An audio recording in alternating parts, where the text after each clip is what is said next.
say a few words, and he said he would, so I'd like to call him Monroe. Sir,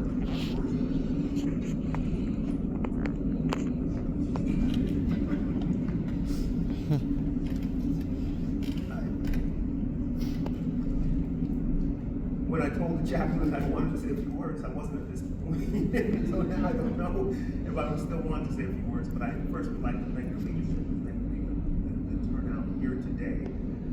Honestly, because my dad left the Air Force in '88 and then worked at North Carolina A&T until in the university system until he was 74 years old.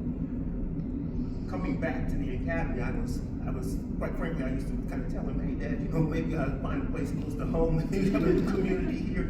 And he was always absolutely wanted to be buried at the Air Force Academy. You know, I was born at the Air Force Academy in '67. JJ was born at Fitzsimmons in '64. And other than his PhD time at Texas A&M and his tours in Southeast Asia, as an officer, he was enlisted at 55, but as an officer, he was only at the Air Force Academy. And so literally, I'd be in Pine Valley Elementary School, Douglas Valley Elementary School, and then at the Air Academy Junior High, people would say, oh, Bruce, you're back too. No, never left. I'm still here. And so as a result, we had a community here. This was our life. And the next thing I know, recently at the dedication, they dedicated the building to him at A&T's campus. All of a sudden, he's Dr. Monroe. And I was like, oh, it's Colonel Monroe. Colonel's a big deal. I don't know about doctor, but okay. And that was who we became. And I always laugh. It's kind of nice to be able to, whatever title you take, it fits. You know, I'm a colonel here, and now I'm a doctor. And that's who he was. And I just want to thank everyone who had something to do with this program. Janet and the entire logistics group. Literally, I honestly will say, he was in my care, and I was scared to make arrangements for his end because I felt like that would be giving up. And so I literally was at his bedside, crying my eyes out. And the hospice nurse was like, I understand you're going through some things here, but you got to figure out who's going to do what. I promised her I was going to go home and take care of it that day. And that was the day I called Janet. And I mean, from that point on, she was just magical for me. Gil, Benjamin, Bolden, all of these folks that just came to our side. And to be here today and then see the superintendent, which I used to, my last job in the Pentagon was Special Access Program, so I used to sit with Joel Sullivan, the vice chairman, in his office, and he'd talk about building guitars and stuff. And I'd say, sir, I hope that, you know, I want to retire, I still have it. Well, sure enough, the three started popping in front of me. My heart jumped. So I still have it. I appreciate that the training's good, it's still there. But that said, if I could speak for my dad, as the pioneer and trailblazer he was, the most important thing to him was for the folks that he opened the door for them to carry on the legacy. As he would articulate it, I stand on the shoulders of great ones. And he talked about the people, and I can go back to the times of slavery, but he talked about the people that made it possible for him to be an officer in the Air Force, the people who made it possible for him to be a PhD, and the opportunities that he had. He talked about opening doors, and even if the folks didn't go through it the first time, opening another door, just so they keep trying. And his hope was one day they'll be in a position where they can help somebody else, pull somebody else up that's trying. Don't pull the ladder up behind you. Climb that ladder and then help other people get up. And I had to credit him one or two times. I'd have some young airmen in my office, and as they're talking, and I'm talking to them in counseling, I'm thinking, what, Joe Monroe's in this room, or what just happened? it just was part of who I was. And for that, I want folks who did benefit from his legacy to know that he was proud of each and every one of you. Everybody that ever accomplished anything, he would always, and generationally, he never would tell people, he didn't tell us, but he would tell people how proud he was of their efforts and how proud he was.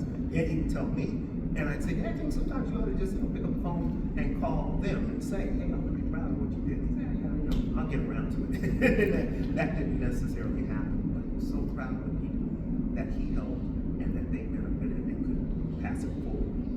And then finally, I just want to say from a personal standpoint, losing my mom 2.5 years ago, I started to realize trailblazing people that impacted so many people. Maybe one of the luckiest people to me in the world, because I had what I feel like was the American dream. I had parents that were born in the Jim Crow South in the 30s, and they were able to back up from North Carolina and go all across the country. All of them, my mom had a master's degree in special education, my dad had a PhD in computer science, and they were able to impact so many people. And I just feel like that made me, from the son's perspective, one of the luckiest people in the world when that happened. And I'll just capitalize on that point, which was the impact that they had on so many. I chose the corporate world route, and that blessing that he bestowed on us carried forward for me in getting my master's and going on to work in corporate America for IBM and several other companies. But the overarching thing was always, I ran into people who had been impacted by him. I lived here in Colorado up until about 10 years ago.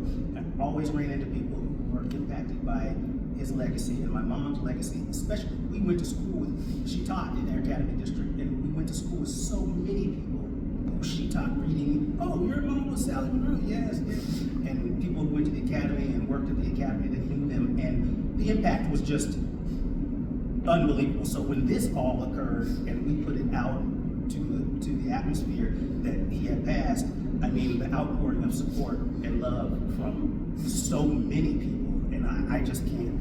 I was overwhelmed by the outpouring of support and love. We have friends here who are classmates and friends that came from across the country to be here and asked me to try and record as much of this as possible to put on the internet for them. So just the impact. He was with Bruce and Regina at the end, and I just want to make sure I say a very special thank you to them in closing this ceremony, this chapter of our lives. But I really hope that each of you, in reading the obituary, will take from that whoever you can help, in whatever way you can help. They may or may not recognize or acknowledge it at the time, but so many of the lessons, as Bruce mentioned, that I learned along the way. Obviously, the old saying, the older I get, the smarter my parents become. And it's just absolutely true. I have really benefited and loved being their child. So I really, really just want to say thank you so much for coming. And if he impacted your life in any way, please take that with you as your closing.